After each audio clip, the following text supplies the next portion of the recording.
잠깐 목이 좀 잠겼네요. 죄송합니다. 자, 지난번에 한번 짧게 다뤘습니다만 이 문제를 어떻게 바라볼 것인가 고민을 더 해봐야겠다는 생각이 들었습니다. 어린이집에서 어린 여자아이가 또래 남자아이에게 성폭력을 당했다는 의혹이 제기됐었죠. 뭔가 해야 할 말은 많은 것 같은데 어떻게 이야기해야 할지는 잘 모르겠고 특히 어린아이들이 있는 가정에서는 복잡한 심경이었지 않을까 싶습니다. 그래서 오늘 전문가와 함께 이야기해보는 시간을 마련했습니다. 탁틴네일 성폭력 상담소의 이현숙 대표 나오셨습니다. 안녕하십니까? 안녕하세요. 예, 나와주셔서 고맙습니다. 네. 네.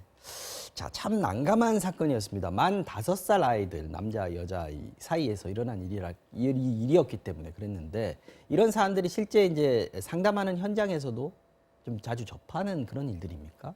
종종 그러니까 흔치 않게 접하는 사례들입니다. 오래전부터 있었고요. 네. 물론 정도의 차이는 있긴 하지만 유아 간에서도 이런 사건들이 끊임없이 이제 발생을 하고 있고 실제로 그 피해자들을 지원하는 그런 그 성폭력 상담소나 해바라기 센터의 통계를 보더라도 네. 그 유아의 피해 사례를 많이 호소하고 있는데요. 특히 상대방이 10살 미만인 아동일 경우에, 그러니까 가해 행동을 한 아이가 10살 미만인 경우가 2016년도에는 316건 정도에서 지난해에는 한 519건 정도로 많이 늘었다라고. 계속 늘어나고 있군요. 네, 그렇게 늘고 있는 걸로 알려지고 있습니다. 아까 제가 난감하다고 말씀드린 부분이 이게 어른들이 성폭력을 저질렀다 이러면 그야말로 이제 법에 의해서 판단을 하면 되는 것인데 이게 아이들한테 일어난 일이기 때문에 피해자, 가해자, 내가 가해자 아니라고 생각하는 아이들이 있을 것이고 내가 피해자 아니라고 생각하는 아이들이 있을 거란 말이죠. 이런 부분들을 어떻게 판단할 것인가 하는 부분들이 좀 곤란할 텐데 박능우 보건복지부 장관이 이런 얘기를 했습니다. 발달 과정상 자연스러운 모습일 수 있다. 이렇게 얘기해서 이게 사실 논란이 좀 됐었습니다. 근데 이게 이런 말들을 할 수 있는 상황인 건지 이 사안이 우리가 앞서 얘기했던 그 케이스가 일반적인 행동이다 이렇게 얘기할 수 있지는 않는 거 아닌가요? 그러니까 발달 과정 중에서 있을 수 있는 일인 건 사실인데요. 있을 수는 있다. 네, 근데 그거를 자연스럽게 표현하는 거는, 그러니까 사안에 따라서는 왠지 그러니까 그 자연스럽고 그리고 어른과 달리 봐야 된다라는 그 뉘앙스가 좀 가볍게 보는 듯한 그런 느낌이 들 수 있어서. 있을 수는 있지만 자연스러운 일은 아니다. 네, 그렇죠. 네. 그렇게 봐야 되는 거고. 네. 일반적인 행동이라고 얘기를 하면 아이들이 이제 성적인 행동을 하는 거는 뭐 당연한 일일 수 있고 좀 본능적인 걸 수도 있고 호기심에 일어나서 일어날 수도 있는 것인데 정상적인 행동의 종류 성적 행동 중에서 어떤 것들은 좀 이건 괜찮다라고 부모님들이 볼 수 있는 건지. 그것과 관련해서 미국 소아과학회에서 2016년도에 발표한 자료가 있어요. 그 기준이 있습니까? 네네. 그 기준에 따르면 그 정상적인 그 흔한 행동으로는 혼자 있는 곳이든 다른 사람이 있는 곳이든 자신의 성기를 만지거나 자유행위를 한다라든지 친구나 새로 태어난 형제의 성기를 보거나 만지는 것, 또 자기 성기를 친구들한테 보여주는 것, 다른 아이 곁에 너무 가까이 붙거나 서거나 앉는 것, 또 친구나 어른들의 나체를 보려고 노력하는 것, 이런 행동들이. 정상이라는 거네요. 예, 근데 더 중요한 건 위의 행동들이 일시적으로 드물게 나타나며 주의를 다른 쪽으로 옮겼을 때는 자연스럽게 사라지는 이런 경우에는 정상범위라고 볼 수 있는 거죠. 일시적이고 또 다른 어떤 조치를 취했을 때는 좀 사라지는. 그렇죠. 그래야 정상인 것이고 그게 그냥 말려도 안 듣는다라고 얘기를 하면 약간 좀 이상하다라고 한번 주의를 좀 기울여야 되는 그런 상황이군요. 예, 그럴 수 있죠. 그리고 또 어떤 경우에는 말리면 그냥 안 듣는 것 정도가 아니라 화를 내거나 짜증을 내거나 이런 경우도 있거든요. 이제 이런 경우에는 조금 더 심각한 상황이라고 볼 수 있을 것 같습니다. 정상에 대해서 얘기를 해주셨고요. 약간 우리가 뭐 좀 표현이 그렇습니다. 비정상 이건 좀 이상하다라고 볼 만한 행동들은 어떤 게 있습니까? 아이들이 하는 성적 행동. 이것도 이제 특히 그 비정상의 범죄에 대해서 그 정상 아동에게 보이는 흔치 않은 행동과 정상 범위로 보기 어려운 것으로 두 가지를 구분을 하고 있는데요. 흔치 않은 행동과 정상으로 보기 힘든 거. 네네, 그렇죠. 그러니까 정상 아동에게 보이지 않는 흔치 않은 행동으로는 특정 성적 행동을 하자고 친구나 어른에게 요청하는 것이라든지, 뭐 성기 내부로 물체를 삽입하는 것, 뭐 성교행위를 명백하게 모방하는 거라든지, 동물의 성기를 만진다라든지, 다른 사람에게 불쾌감을 유발하는 성적 행동이 자주 나타나며 부모가 주의를 다른 쪽으로 돌리려고 해도 사라지지 않는 지속적인 행위일 때 이럴 경우에는 정상 아동에게서 보이지 않는 흔치 않은 행동으로 구분을 하고 있습니다. 아까 말씀하신 그런 부분들이군요. 계속해서 지속적으로 나타난다거나 말려도 듣지 않는다거나 화를 낸다거나 짜증낸다거나 하는 부분. 지금 뭐 개개인의 차이가 있겠습니다만은 네. 초등학교 입학 전인 아이들 지금 그 얘기를 지금 주로 많이 얘기를 네. 하고 있는 건데 어느 정도로 성을 인식하고 있습니까? 뭐. 초등학교 입학 전 아이들은 이제 되게 다양하게 나타나는데요. 우선은 만 4세, 5세쯤 되면은 성에 대한 호기심이 생기기도 하고, 혹은 남자와 여자의 다름에 대해서 되게 궁금해하는 시기이기도 하고, 다름에 대해서. 예, 그 다른 걸 확인하고 싶어하기도 하고, 그러면서 거기서 이제 그런 그 다른 걸 확인하는 과정에서 성취욕이나 성적인 놀이 이런 것이 발생하기도 하는 그런 시기가 이제 유아 시기라고 보시면 될 것 같습니다. 근데 이제 저희가 가장 네. 궁금한 것은 부모 입장에서 봤을 네. 때 만약에 내 아이가 그 나이 또래에 네, 네. 있는데 네. 좀 이상한 성적인 행동을 한다라고 했을 때 부모들은 어떻게 대처를 해야 됩니까? 가해자 뭐 그 좀 표현이 그렇습니다. 가해자일 경우에 네. 또 피해자일 경우에 네. 각각 대처하는 방법들이 있을 것 같은데.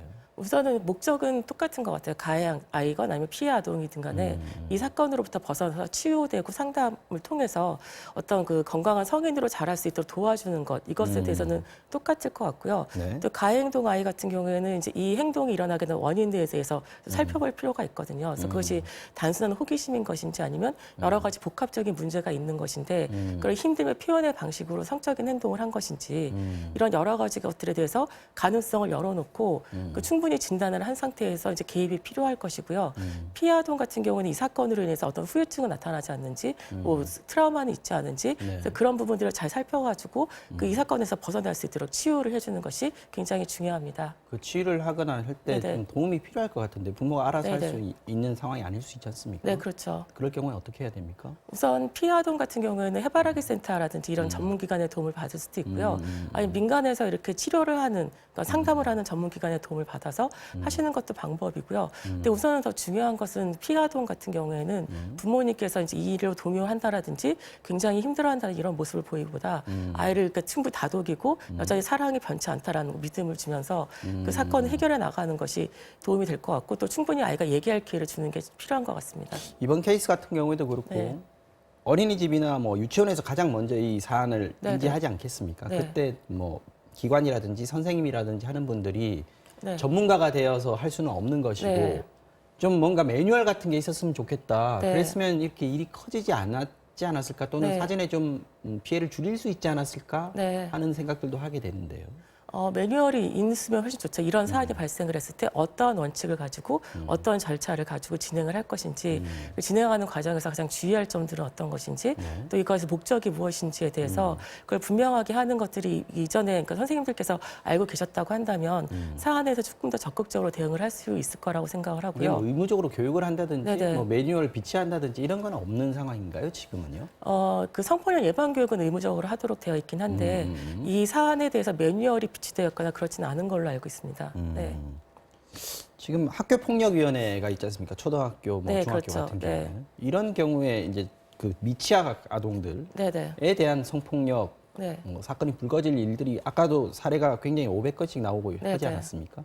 어떤 전담 기구나 뭐 이런 협의할 수 있는 협의체 같은 것들이 있을 필요도 있겠다는 생각이 들거든요. 네, 일단 이런 사안들이 발생을 했을 때 도와줄 수 있는 기관이나 네. 기구가 있으면 훨씬 도움이 될 것 같아요. 왜냐하면 이런 일이 생겼을 때 사실 내가 담당자고 선생님이라고 하더라도 처음 접하는 경우가 많기 때문에 네. 어떻게 해야 될지 우왕좌왕하는 경우들이 있거든요. 그랬을 때 좀 신뢰할 수 있는 기관의 도움을 받으면서 어떤 식으로 풀어갈 것인지에 대한 도움도 필요하기도 하고 또 이런 사건에 대해서 이게 그 뭐 진술을 받는다라든지 아니면 조사를 하는 것도 가능하면 전문가분들이 해주시는 게 그러니까요. 좋거든요. 그래서 그런 것들을 좀 도와줄 수 있는 그런 전담기구나 뭐 지원기관이 있으면 훨씬 더 도움이 될 것 같습니다. 자, 아까 제가 네. 말씀 여쭤볼 때 그 네. 피해나 가해의 경우에 어떻게 해야 되느냐라고 부모가 어떻게 해야 되느냐라고 네네. 말씀드렸는데 그보다 더 중요한 것은 예방을 할 수 있으면 좋지 않겠습니까? 네, 그렇죠. 평소에 좀 아이들을 성교육시키는 방법, 네. 부모들 또는 선생님들이 할 수 있는 방법은 어떤 게 있을까요? 가장 이제 중요한 건 경계 교육이 가장 중요한 것 같습니다. 경계 교육이요? 네.